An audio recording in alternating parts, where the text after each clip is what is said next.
রোজার কাজা এবং কাফারা সম্পর্কে কিছু কথা বলবো ইনশাল্লাহ। অনেকে জানার জন্য প্রস্তুত বা এ ধরনের প্রশ্ন করেন যে রোজার কাজা এবং কাফারা সম্পর্কে।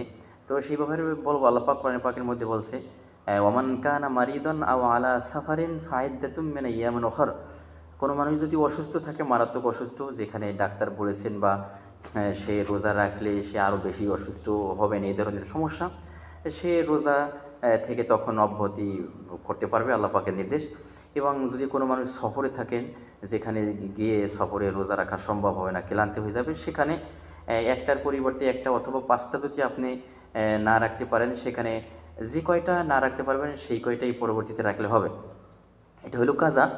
আর কাফার হলো যে একটা মানুষ সুস্থ আছেন, সবল আছেন, সজ্ঞান আছেন, কোনোভাবেই সে অসুস্থ না, অক্ষম না, রোজা রাখার জন্য সক্ষম।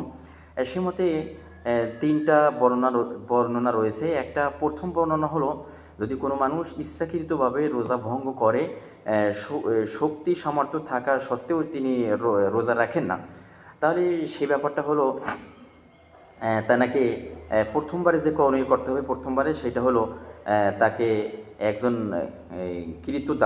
কৃতদাসকে মুক্ত করতে হবে।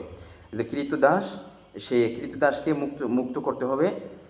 এবার দ্বিতীয় অপশন হলো 7জন মিসকিনকে 2 বেলা খানা দিতে হবে। 7জন মিসকিনকে 2 বেলা খানা দিতে হবে। এরপর এটাই যদি সে অক্ষম হয়, আর্থিক সচ্ছলতা না থাকে, তাহলে তৃতীয় অপশন হলো তাকে 60 দিন একাধারে রোজা রাখতে হবে। এটা হলো এক ধরনের জরিমানা হিসেবে আল্লাহ পাকের, যে তুমি সুস্থ ছিলা, তুমি সবল ছিলা, তুমি রোজা রাখার জন্য সক্ষম ছিলা, কেন রাখো না? তো সেই ক্ষেত্রে তাকে প্রথম অপশন যদি তিনি হারাই ফেলায়, যেহেতু কৃতদাস আমাদের দেশে নাই, সেটা তো মুক্ত করতে পারবে না।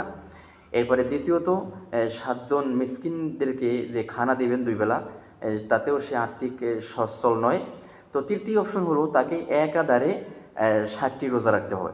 তিনি যদি 59টি রোজা রাখার পরে পুনরায় একটি ভঙ্গ করেন, আবার পুনরায় 60টি রাখতে হবে, এক করে 60টি। এবং আরেকটা হলো, তিনি যে রোজা রাখেন নাই, এটা প্রথমবারে হলো একটি রোজা রাখতে হবে, কাজাতে রাখে না, সেজন্যে একটি রোজা রাখতে হবে।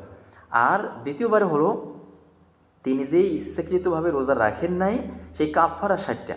তাই একটি রোজার পরিবর্তে 61টি রোজা রাখতে হবে। প্রিয় ভাইয়েরা, আমরা আল্লাহ পাক আমাদেরকে যাদেরকে সুস্থ রেখেছেন, আমরা অবশ্যই পবিত্র মাহে রমজান অনেক কল্যাণময় এবং আমাদের আত্মশুদ্ধির জন্য, আমাদের নিজেদের লাভবানের জন্য।